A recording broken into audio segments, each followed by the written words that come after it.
안녕하세요. 고난주간 4월 7일 화요일 새벽 예배를 하나님 앞에 올려드리겠습니다. 기도하십니다.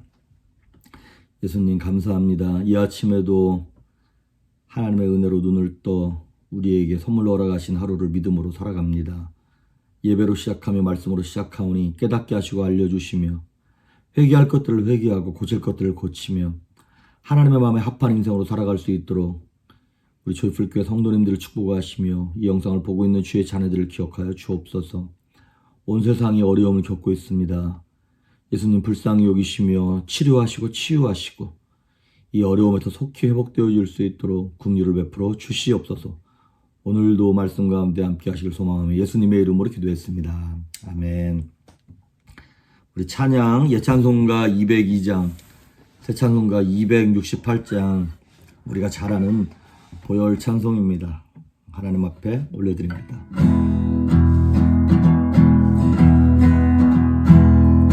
죄에서 자유롭게 함은 보혈의 능력 주의 보혈 시험을 이기고 승리하니 참 놀라운 능력으로다.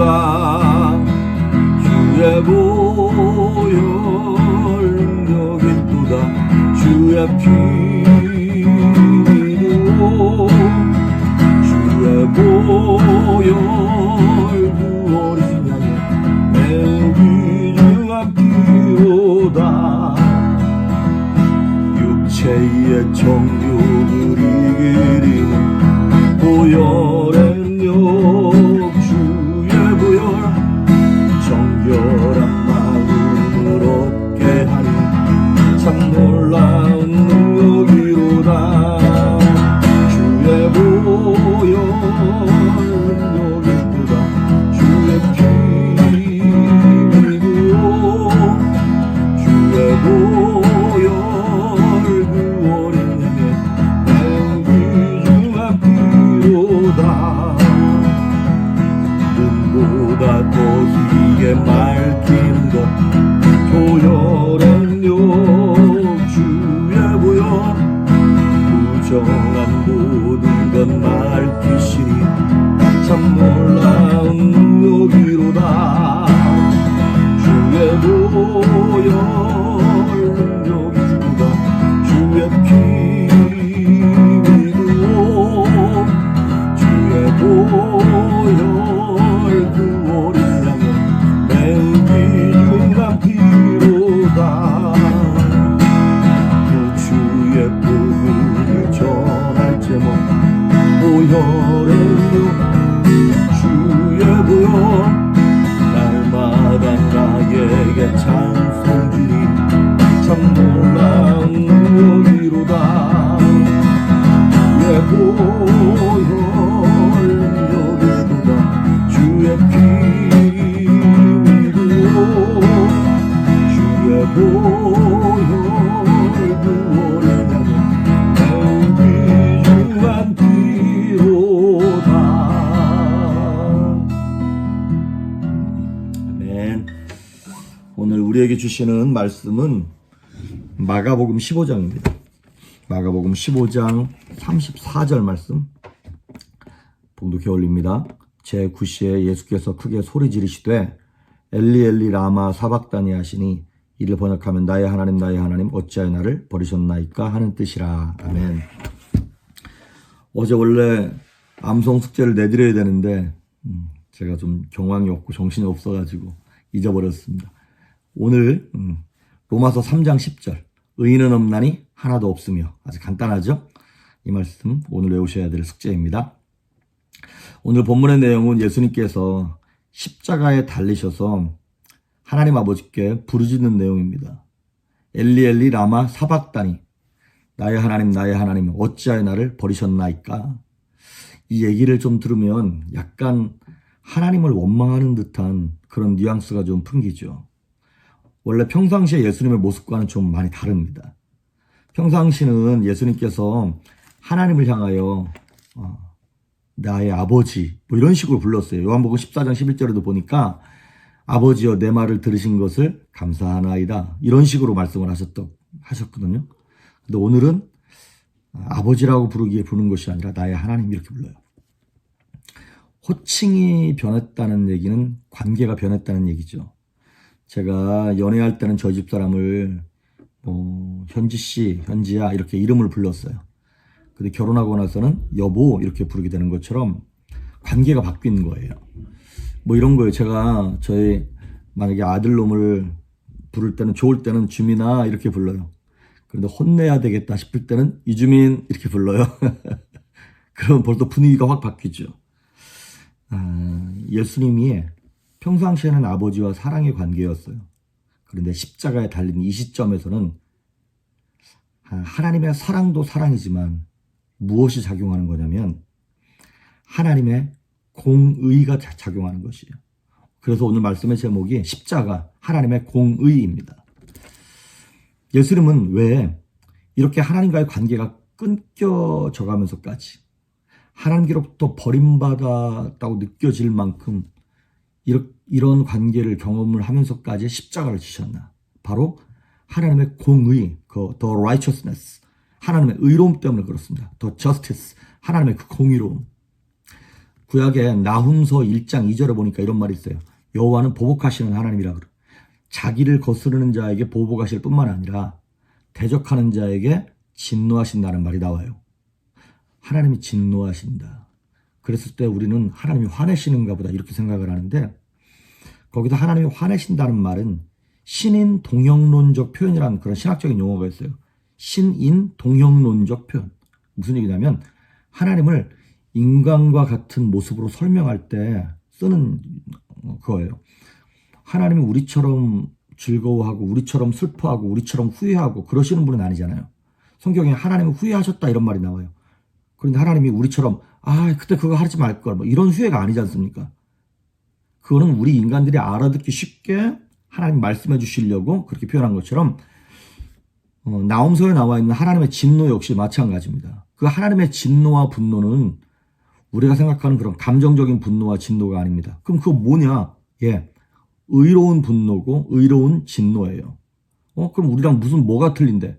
하나님의 진노와 분노는 법정적 표현입니다. 법적 표현이라는 것이에요. 그러니까 마치 공의를 재판하는 재판관의 그런 분노 이런 것들을 얘기하는 거예요. 그렇지 않습니까? 이 온 우주를 다스리시는 하나님이 그 재판관이신데 그분이 죄에 대해서 눈 감아주고 심판하지 않는다면 그분은 예배받기 합당한 분이 아닌 거죠. 그래서 제임스 패커라고 하는 신학자가 그런 얘기를 했어요. 하나님이 죄에 대하여 마땅한 징벌을 내리지 않는다면 그분은 의로운 분이 아니라고. 그렇습니다. 악한 일에 대해서 하나님이 진노하시고 심판하시는 것도 하나님의 영광의 일부가 되는 것입니다. 그래서 십자가는 죄로부터 인간을 자유롭게 하고 죄로부터 인간을 구속하게 하는 속전, 그러니까 죄를 지은 것에 대해서 대가를 지불하는 그 의미가 있습니다. 그런데 많은 사람들이 착각하기를 예수님께서 십자가를 지심으로 말미암아 마귀한테 죄값을 지불한 줄 알아요. 아닙니다. 마귀한테 죄값을 지불한 게 아니에요. 여러분 만약에 예수님이 억울하게 진짜 마귀한테 죽어서 마귀한테 죄값을 지불하는 거라면 승리자는 마귀가 되는 것입니다. 마치 이런 거예요. 어떤 유괴범이 내 아들을 인질로 잡아가가지고 협박해서 돈을 요구했어요. 그래서 만약에 제가 돈을 주면 그 랜섬이라 그러나요? 그 유괴한 것에 대해서 이거를 지불하면 승리자는 유괴범이 되는 거잖아요. 하나님은 결코 십자가 사건을 통해서 사탄과 거래하신 것이 아닙니다. 예수님이 죽으신 것은 마귀한테 져서 죽은 것이 아니라 하나님의 공의로움에 대해서 예수님께서 자발적으로 순종하신 거예요. 그 죄값을 지불하신 거다 이 말입니다. 그래서 이 죄값을 지불해야 할 대상은 사탄이 아니라 성부 하나님. 성부 하나님이 피해자였기 때문에. 그래서 예수님은 자신을 십자가에서 하나님께 드림으로 말미암아 그 대가를 지불하셔서 십자가는 사탄을 만족시키는 것이 아니라 하나님의 공의를 만족시킨 사건이다 이 말이죠. 그러면 어떻게 십자가 사건이 하나님의 공의를 만족시킨 것일까? 어떻게? 레위기 17장 11절에 우리가 잘 아는 이 말씀이 있습니다. 육체의 생명은 피에 있고 피가 죄를 속하느니라. 육체의 생명은 피에 있고 피가 죄를 속하느니라. 그렇습니다. 인간의 생명이 피에 달려 있는데 우리가 범죄함으로 말미암아 우리의 생명을 마귀한테 뺏겼다 이 말이죠. 그런데 그거를 물로 우리의 죄를 씻을 수 없고 불로 태울 수 없지만 예수 그리스도의 보혈이, 그러니까 깨끗한 피가 와서 의인이 와서 우리 죄인을 대신해 죽어야 되는데 이 땅에는 의인이 없지 않습니까? 그러니까 하나님이신 예수 그리스도가 이 땅에 육체를 입고 오셔서 그 의로운 피를 나 대신 속전으로 대신 죄값을 지불해 주시는 그 피를 흘리심으로 죽었다라고 하는 것이죠. 그래서 예수 그리스도께서 오시기 전에 구약을 살던 사람들이 그 죄값을 지불하기 위해서 뭘 했냐면 피를 흘렸어요. 그래서 어떤 피를 흘렸냐? 짐승의 피를 흘린 거예요. 제사를 하나님께 드림으로 말미암아 이 짐승의 피를 흘려서 temporarily 그 죄를 지을 때마다 아니면 그 해만 이렇게 죄를 짐승의 피로 덮었던 것이죠. 그래서 이것이 언제까지 이어졌냐면 예수 그리스도의 십자가 사건까지 계속 짐승을 잡아서 임시로 피를 흘렸던 것이죠. 죄를 용서받고 있었던 것이죠. 그래서 십자가는 뭐냐면 한마디로 얘기하냐면 피 흘림의 제사입니다. 십자가는 제단이에요. 그래서 그 제단에서 양을 잡지 않습니까? 그래서 영원한 어린 양 되시는 예수님께서 이 땅에 오셔서 우리 대신 거기서 피를 흘리셨던 것이죠. 그래서 출애굽기 12장 13절에 보면 거기 유월절 사건이 나옵니다. 죽음의 사자가 지나가는데 양을 잡아가지고 이 문 임방과 문설주에 바르면 죽음의 사자가 넘어가는 거, 그 패스오버리라고 그러죠. 그런 것처럼 이 십자가는 유월절이에요. 십자가 사건은 유월절이에요. 그래서 죽음의 사자가 예수 그리스도의 피를 보고 넘어가게 되어지는. 그래서 고린도전서 5장 7절에 보면 우리의 유월절 양 곧 그리스도께서 희생이 되셨다라고 하는 표현이 나옵니다. 예수님이 유월절 어린 양이구나. 그래서 구약의 백성들은 예수님이 오실 때까지 믿음으로 계속 메시아가 오면 이 임시로 잡던 양의 피가 아니라 영원한 의인의 피를 흘려서 우리 죄를 용서함 받을 거야 라고 하는 믿음으로 버텼던 것이죠. 그래서 그것에 대해서 로마서 3장 25절 26절에도 보면 사도 바울이 얘기하기를 이는 하나님께서 길이 참으시는 중에 전에 지은 죄를 간과하사 이런 말을 했어요. 간과했다는 얘기는 그냥 모른 척 했다는 얘기가 아닙니다. 구약 백성의 죄를 그냥 없는 걸로 쳐 이게 아니라 그들이 제사를 드릴 때 믿음으로 드렸을 거 아니에요. 언젠가는 메시아가 와서 이 피를 흘릴 거다라고 하는 그때까지 하나님이 기다려주시는 거예요. 양의 피를 잡는 거를 믿음으로 잡은 걸로 카운트해 주시는 거예요. 그래서 약간 좀 다른 얘기긴 합니다만은 많은 사람들이 구약 사람들은 율법으로 구원받고 우리는 복음으로 구원받는 줄 아는데 아닙니다. 구약에 있던 사람들도 믿음으로 구원받은 겁니다. 신약을 사는 우리들도 믿음으로 구원받은 거고 구약의 사람들은 양을 잡으면서 오실 메시아를 기다렸던 거고 우리는 이미 오신 메시아를 믿는 겁니다. 그러니까 구약이든 신약이든 다 믿음으로 구원받는 거다 이 말이죠. 그래서 하나님께서 구약 사람들의 믿음을 그 짐승의 피를 예수님의 피의 예표로 본 그들의 믿음을 하나님이 인정해 주셨던 것이죠. 그래서 여러분 예수님께서 어찌하여 나를 버리셨나이까 이 고백한 게 한편으로 정말 너무나 이해가 가는 게 예수님이 유월절 어린 양 제물이라고 그랬잖아요. 제물은 어떻게 죽습니까? 그냥 죽습니까? 아닙니다. 그 유월절 어린 양을 잡을 때 피를 뽑아가지고 피를 제단에 뿌립니다. 문 임방과 물설주에 발라요. 그 다음에 배를 가르고 내장을 다 꺼내고 껍질을 벗기고 목을 자르고 손과 발목을 다 잘라가지고 싹 다 불에 태우는 거예요. 그런 것처럼 예수님이 그렇게 이 땅에 오셔서 인간 같지 않은 사람들에게 모멸과 무시와 멸시를 당하시고 창으로 옆구리를 찔러서 물과 피가 다 흐르고 손과 발목에 막 대못 같은 못이 박혀지고 머리에 가시관을 써서 막 여기에 막 껍질이 벗겨져 가지고 흰 살이 나오고 뼈가 나오고 그렇게 하면서 십자가에 달려서 온몸에 물과 피를 다 쏟아가시면서 유월절 어린 양이 되셔서 제물로 죽으셨어요. 저와 여러분을 위해서. 왜? 하나님의 공의, 죄를 참아 견디지 못하시는 그 하나님의 거룩함과 공의 때문에 예수님이 그렇게 십자가에 달려 돌아가셨다라고 하는 것이죠. 그래서 그 피를 볼 때 죄가 넘어갔던 것처럼 오늘 이 말씀을 오늘 우리가 보면서 그렇습니다. 하나님, 내게는 예수님의 피가 있습니다.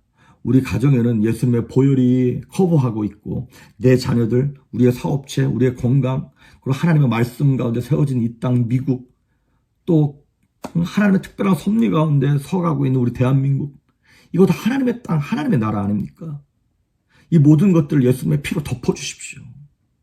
예수님의 피로 덮을 때 죽음의 사자가 넘어가고 저주가 씻겨지고 불안이 물러가고 두려움이 떠나가고 질병이 사함받고 깨끗해지는 거다 이 말이죠. 그래도 모든 죽음의 결과가 속해지고 씻혀지는 것, 바로 십자가고 바로 제단인 것이죠. 우리는 이미 그 예수 그리스도의 보혈이 10년 가운데 있는 사람들입니다. 모두 다 믿는 사람입니다. 할렐루야. 그렇다면 오늘 하루를 사실 때 비록 삶 가운데 어려움이 있고 눈물 나는 일이 있고 두렵고 떨리는 일이 있을지라도 이미 승리했습니다. 이미 예수님의 보혈과 피가 저와 여러분의 삶 가운데 강물처럼, 예수님의 피는 그 수천 년 전 짐승 제사를 드렸던 구약 사람들도 커버하고 그 당시 예수님의 죽음을 봤던 사람들도 커버하고 우리도 커버하고 앞으로 오고 오는, 그래서 예수 믿는 사람들, 그 보혈의 능력을 믿을 사람들까지도 다 죄를 용서하시는 그 능력, 그 보혈의 은혜가 있습니다. 오늘 예수님의 보혈을 의지하면서 우리의 가정과 삶 가운데 그 피를 뿌려가면서 믿음으로 승리하고 기쁨과 평강과 능력이 여러분의 삶 가운데 풍성할 수 있기를 주의 이름으로 축복합니다. 기도하십니다. 예수님 감사합니다. 오늘 예수님의 피를 우리가 하나님 앞에 클레임하며 그 피를 피를 우리 가정에 뿌리며 삶에 뿌리며 우리 교회에 뿌리며 우리 사업체와 자녀와 이 땅 미국과 조국 대한민국에 뿌리오니 성령 하나님 거룩하게 하시고 구별되게 하시고 승리할 수 있도록 믿음을 더욱더 허락하여 주시옵소서. 감사드리옵고 예수님의 이름으로 기도했습니다. 아멘.